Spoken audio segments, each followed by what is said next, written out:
샬롬. 하나님께서 오늘도 풍성한 은혜 가운데 저와 여러분들 인도해 주시기를 축복합니다. 오늘 하나님께서 우리에게 주시는 말씀은 창세기 22장 15절에서 24절까지 있는 말씀입니다. 하나님은 복을 주시는 하나님이십니다. 하나님의 복은 믿음으로 받습니다. 믿음의 완성은 순종에 있습니다. 여러분 기억하시죠? 지적인 동의는 믿음 아닙니다. 아는 것은 믿음 아닙니다. 하나님의 말씀대로 순종할 때 하나님의 놀라운 역사가 거기에서 일어납니다. 순종은 그런 의미에서 믿음의 완성이라고 해야 할 것입니다. 아브라함이 복을 받았습니다. 믿음으로 받았습니다. 순종을 통하여 받았습니다. 아브라함이 일생에 두 번 믿음의 큰 테스트가 있었습니다. 첫 번째 우리가 아는 것처럼 고향을 떠나오는 것입니다. 하나님께서 명령하십니다. 너희 본토 친척 아비 집을 떠나 내가 네게 지시할 땅으로 가라. 내가 너로 큰 민족을 이루고 네 이름을 창대하게 할 것이다. 그래서 아브라함이 이에 여호와의 말씀을 쫓아갔고 이렇게 되어 있습니다. 순종한 것입니다. 하나님께서 말씀하셨을 때 아멘 하고 가만히 있었다면 아브라함에게 그 같은 복은 주어지지 않았을 것입니다. 아무런 일도 일어나지 않았을 것입니다. 그런데 순종하고 따라갔습니다. 그리고 마침내 하나님께서 약속하신 아들을 백세에 얻습니다. 물론 그 안에 우여곡절이 많죠. 여러 가지 갈등도 많았어요. 그렇지만 믿음과 순종의 자리에서 베푸시는 하나님의 언약을 그는 그렇게 체험하게 된 거예요. 그 다음에 또 하나의 테스트는 백세에 얻은 아들 이삭을 모리아 제단에 번제로 바치라는 하나님의 명령을 받은 것입니다. 분명히 이 장면에서는 하나님이 아브라함을 시험하실세 그랬습니다. 하나님이 테스트해 보신 것입니다. 이때 아브라함은 아침 일찍 종들과 아들 이삭에게 번제할 나무를 지워서 모리아 산으로 향합니다. 사흘 길을 걸어서 모리아 산에 이르렀습니다. 가는 도중에 이삭이 그럽니다. 번제할 나무는 여기 있는데 제물은 어디 있습니까? 이 말을 들었을 때 아브라함은 아마 마음이 찢어졌을 겁니다. 그러나 하나님께서 준비하실 거다. 그러고는 이삭을 데리고 가서 종을 둘을 산 밑에 남겨놓고 우리가 하나님께 번제하고 제사하고 돌아오겠다 그러고 남겨놓고 이삭과 아브라함만 모리아 산으로 올라가서 아브라함이 제단을 쌓고 그리고 이삭을 제단에 올려놓고 칼을 빼서 그를 치려할 때 하나님께서 다급하게 아브라함을 부르십니다. 아브라함아, 네 아들에게 손대지 마라. 그리고 보니까 수풀에 뿔이 걸려있는 수양 한 마리가 보입니다. 그래서 그것으로 이삭을 대신해서 번제를 드립니다. 하나님께서 준비하신다. 여호와 이레라고 하는 말이 바로 여기에서 나와요.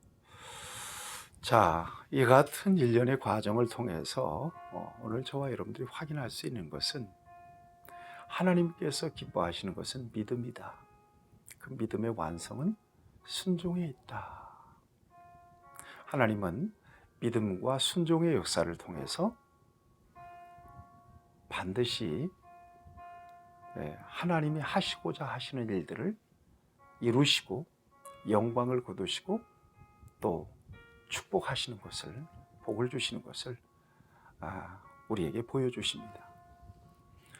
자, 이같이 아브라함이 온전하게 하나님의 명령을 순종한 이후에 하나님께서 아브라함에게 두 번째 나타나세요. 그래서 오늘 본문 말씀에서 그를 축복하시는데, 그를 첫 번째 불러내실 때 축복하셨던 것과 거의 흡사하게 아브라함을 축복합니다. 15절입니다. 여호와의 사자가 하늘에서부터 두 번째 아브라함을 불러 이르시되, 16절 여호와께서 이르시기를 내가 나를 가리켜 맹세하노니 네가 이같이 행하여 네 아들 네 독자도 아끼지 아니하였은즉 내가 네게 큰 복을 주고 내 씨가 크게 번성하여 하늘의 별과 같고 바닷가의 모래와 같게 하리니 내 씨가 그 대적의 성문을 차지하리라. 또 내 씨로 말미암아 천하 만민이 복을 받으리니 이는 네가 나의 말을 준행하였음이니라 하셨다 하니라. 그랬습니다. 민족과 열방의 복을 하나님께서 아브라함에게 다시 약속해 주시고 확인시켜 주십니다. 이렇게 아브라함을 축복하시는 것은 독자 이삭, 네 독자도 아끼지 아니하였은즉 그랬습니다. 독자도 아끼지, 그 독자가 도대체 어떤 독자예요? 얼마나 오랫동안 기다렸고 갈등했고 중간에 이스마엘 낳아서 얼마나 속을 끓였고 스트레스를 많이 받았고, 그랬음에도 불구하고 하나님께서 99세 때 그에게 나타나셔서 이삭이라고 하는 이름까지 지명해 주시고 내년에 아들을 낳을 것이다 해서 결국 그렇게 해서 하나님이 사라의 태문을 여셔서 태어난 아들이 바로 이삭입니다. 약속의 아들이죠. 언약의 아들, 아브라함의 후사. 그런데 하나님 앞에 번제로 드리라고 하는 명령을 받았을 때 아브라함은 크게 상심도 했을 것이고 여러 가지 갈등도 많았을 것이지만 하나님의 명령을 따라, 말씀을 따라 그대로 순종했어요. 이 같은 순종이 결국 아브라함의 믿음이 인정이 되는 순간이었던 것입니다. 다시 말씀드립니다. 믿음은 지적 동의가 아닙니다. 믿음은 순종이 더해질 때 완성됩니다.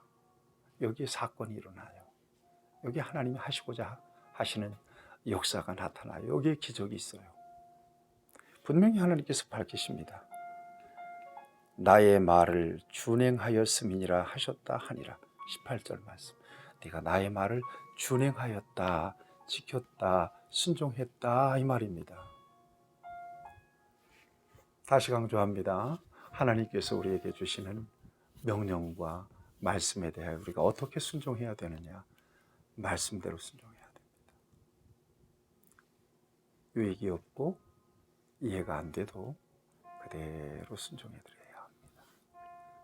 여러분 생각하세요. 저와 여러분들이 기독교 신앙에 대한 상식도 많고 여러 훈련도 많고 교육도 많이 받았기 때문에, 그다음에 평생 동안 믿기 때문에 성경 지식도 많습니다. 아는 건 많습니다. 그런데 행함이 없어요. 야고보서에 의하면 행함이 없는 믿음은 어떤 믿음이라고 그러죠? 죽은 믿음이다. 그 믿음 갖고 구원받겠느냐? 이렇게 도전하잖아요. 그래서 우리 안에서 믿음의 역사와 그 능력이 나타나질 않는 거예요. 하나님이 하시고 싶은 그 놀라운 기적의 역사가 나타나질 않는 거예요. 너무나 똑똑해서 너무나 명석해서 하나님 말씀을 분석하고 따져보고 또 분별하고 하나님이 틀린 것 같은데 이렇게 해야 될 것 같은데 순종을 한다고 하는데 자기식대로 순종을 하는 거거든요. 여러분 이해가 안 돼도 하나님 말씀하셨기 때문에 순종은 해야 합니다. 안 돼도 하나님 책임입니다. 그러나 안 될 리가 없습니다. 또 이렇게 하면 별 유익도 없고 손해볼 것 같아요. 그래도 해봐야 합니다. 하나님께서 만약에 그렇게 해서 손해를 본다면 이렇게 하나님이 다시 채워주실 것입니다. 말씀대로 순종해서 하나님께 순종으로 인정받는 저와 여러분들이 됐으면 좋겠습니다. 한번 순종해 보시죠. 그런 말 있잖아요. 첫 번째 감동은 하나님이 주신 감동, 두 번째 감동은 내 감동, 세 번째 감동은 사탄이 준 감동이래요. 그러니까 첫 번째 주신 감동, 첫 번째 주신 말씀의 감동, 은혜적 감동을 통해서 하나님 앞에 순종할 수 있을 때 우리는 온전히 순종하며 하나님께 영광과 기쁨이 될 수 있어요. 한번 순종해 보십시다. 예배도 순종해 보시고요. 11조도 순종해 보시고요. 또 봉사나 헌신도 순종해 보시고요. 또 누군가를 전도해 보려고 한다면 여러분 순종해 보세요. 그럴 때 여러분들의 마음을 이기고 환경을 초월해서 한번 순종해 보세요. 그럴 때 하나님께서 놀라운 역사를 주십니다. 전부 하나님이 순종을 요구하실 때는 믿음으로만 순종할 수 있는 일들을 명령하신 거죠. 가나 물로 포도주 만들 때도 여러분 크게 분석했으면 순종이 안 되죠. 그러니까 마리아가 종들에게 뭐라 그래요? 무슨 말씀을 하시는지 그대로 하라 그러잖아요. 나아만 장군이 요단강에 7번 들어갔다 나왔다. 엘리사가 말한 대로 그렇게 했을 때 어린아이 피부처럼 깨끗이 나병이 나았잖아요. 여리고성 7바퀴 돌고 마지막에는 7바퀴를 돌고 소리까지 질렀을 때 여리고성이 무너지잖아요. 여러분 의지적인 노력도 참 중요하다는 거 여러분 기억하세요. 하나님께서 우리에게 은혜 주시고 복 주시기 위해서 우리의 마음속에 순종을 요구하실 때 여러분 아멘하고 순종해 보세요. 그러면 하나님께서 놀라운 선물을 주실 겁니다.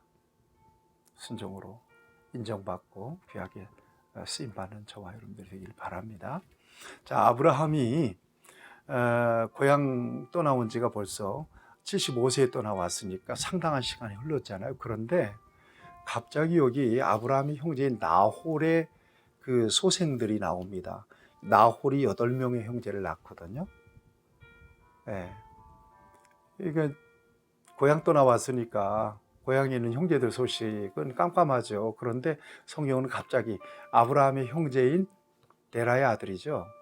이 나홀의 소생들을 여기 아들들, 8아들들을 쫙 소개합니다. 그리고 주목해 봐야 될 게 23절에 보면 22절, 23절에 부두엘이라고 하는 사람입니다. 이 부두엘이라고 하는 사람이 리브가의 아버지입니다. 리브가는 아브라함의 아들 이삭의 아내가 되잖아요. 그러면 리브가와 아브라함의 아들 이삭과는 몇 촌간이죠? 4촌지간이에요. 그렇죠? 예. 아브라함의 형제 나홀의 아들 딸과 이삭이 결혼했으니까. 그 다음에 부두엘이 리브가만 낳은 게 아니죠.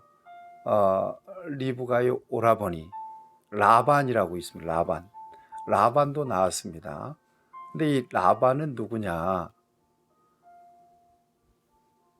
이 리브가와 이삭 사이에서 난 야곱이 형 에서를 피해서 어디 집으로 가죠? 라반의 집으로 들어가죠. 외삼촌 라반의 집에서 누구를 만나요?